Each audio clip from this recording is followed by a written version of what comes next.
The story you are about to watch is a production of Nna's Folktales.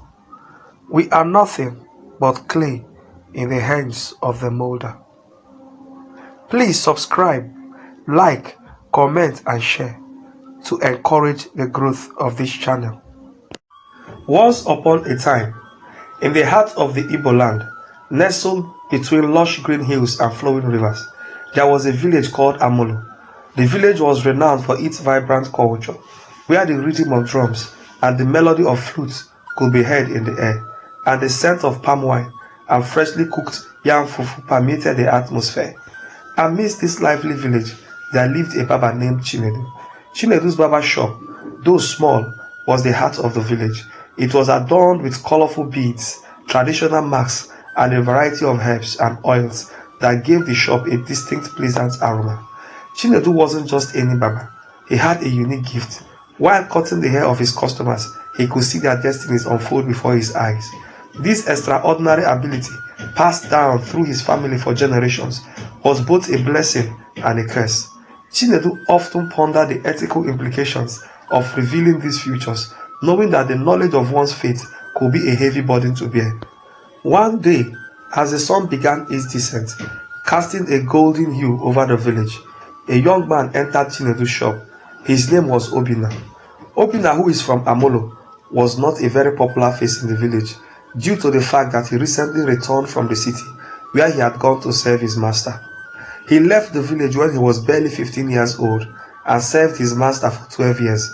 The agreement Mazi Ibe, Obina's master, who is a motor spare parts dealer, had with Obina's parents was that after 6 years of apprenticeship, he would settle Obina with some money and also rent a shop for him. He never fulfilled his side of the agreement. After 6 years, he accused Obina of stealing his money.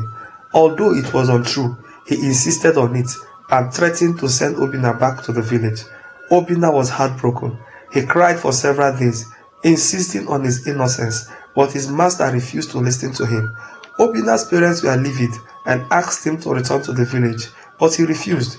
Obina continued with him with the hope that he would eventually settle him. When after 12 years, Mazi Ibe was still making excuses not to settle him, Obina's father asked him to return to the village. Obina's father had a plan, and it was to summon Mazi Ibe to the village oracle when next he returns to the village. As Chinedu's scissors touched Obina's hair, Chinedu felt a warm sensation all over his body. Suddenly, he saw a flute. Again, he saw a little girl playing happily with the flute, and the vision faded away. The vision appeared again. This time, the little girl was crying, and she didn't have the flute. Again, the vision disappeared. Chinedu was still wondering why the vision wasn't straightforward when it appeared again. This time, a little girl was crying behind Obina and following him.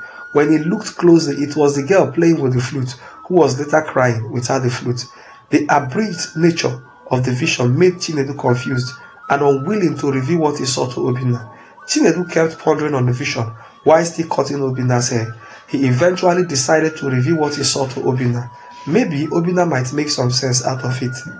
As Chinedu finished cutting Obina's hair, he hesitated for a moment, then began to speak in a low, measured tone.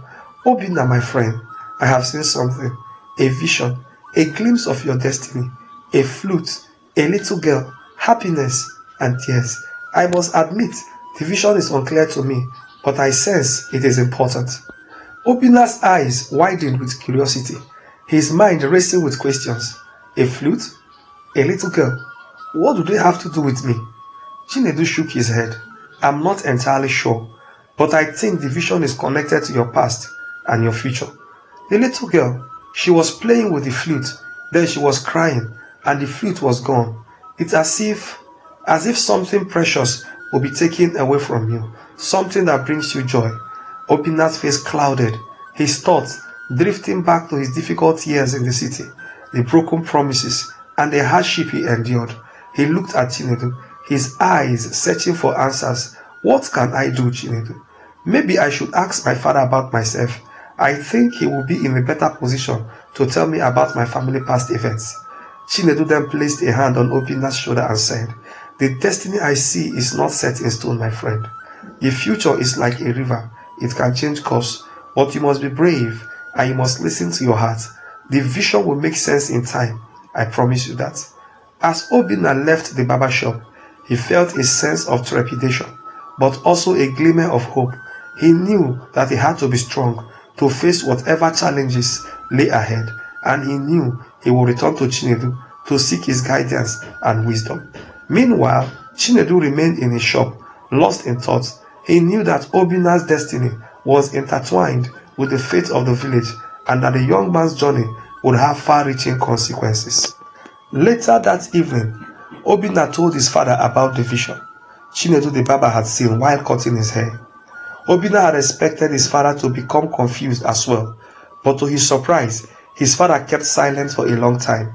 Then he cleared his throat, got up from his seat and headed towards his bedroom. When he got to the door, he turned to Obina and said, "I will see you in the morning," and closed his bedroom door behind him. The reaction of his father confused Obina more than the vision. Does it mean his father knew something about the vision? He kept pondering on his father's reaction till his mother closed the doors and windows, reminding him that it was time to retire for the night. Very early in the morning, Obina was awakened by his father's knock on his bedroom door. Sitting on Obina's bed, his father began to narrate to him the history of their family. Many years ago, when Obina's father was a young man and unmarried, there was a little girl of about 9 years old who served his mother. She was not from the village, but from the neighboring village. She was captured by Obina's grandfather when Amolo village fought against their neighbors over a piece of land. In the ensuing conflict, her parents were killed, and she was taken as a war captive. Obina's grandfather, who was one of the village leaders at the time, kept her for himself and gave her as a gift to Obina's mother when his son married her 3 years later. The little girl had a flute, which she brought with her from her village. The flute was a gift from her grandmother. When she started living with Obina's parents, his father felt the girl was being distracted from her chores by the flute and decided to destroy it. Unknown to Obina's father, the flute was the little girl's only source of connection to her late family members. She fell sick a day after Obina's father took the flute from her. Obina's father cared little about the flute since she was a slave, but 4 days after she fell sick, she died. The night before she died, she kept crying and saying, "My flute, my flute." Obina was born 3 months after she died. When Obina's father finished the story, the vision was now clear to Obina. The little girl in the vision is the same girl that died because of the way she was treated by his father. The fact that Chinedu the barber saw her following him meant that she was still demanding for her flute. Could that be the reason why he has been experiencing several setbacks in life? Different thoughts flooded his mind. Suddenly, he felt tears welling in his eyes. He couldn't hold it anymore and he started crying. How come what happened even before he was born has become a dictator of his destiny? He couldn't understand. The more he thought about it, the more he cried. His father got up from the bed, went to the open window, folded his hands, his gaze into the new dawning day, deep and full of thought. What can be done? Obina found his voice amidst the tears freely running down his cheek. His mother had quietly entered the room while he was deep in thought, sat in the only stool in the room gazing at her husband and son. "Nai," she called Obina's father, "I saw that girl in my dream again. We must do something immediately about it." Obina narrated Chinedu's vision to his mother. She listened aptly to her son, and turning to her husband, she said, "Can you still find the flute? Do you still remember where you kept it?" "I threw it away after her death," Obina's father replied.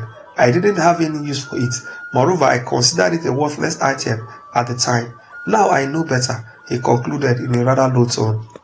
"Papa, what do we do now?" Obina asked again. "I will consult the Dibia in Amolo forest," he replied. "I will see him this morning," Obina's father assured them.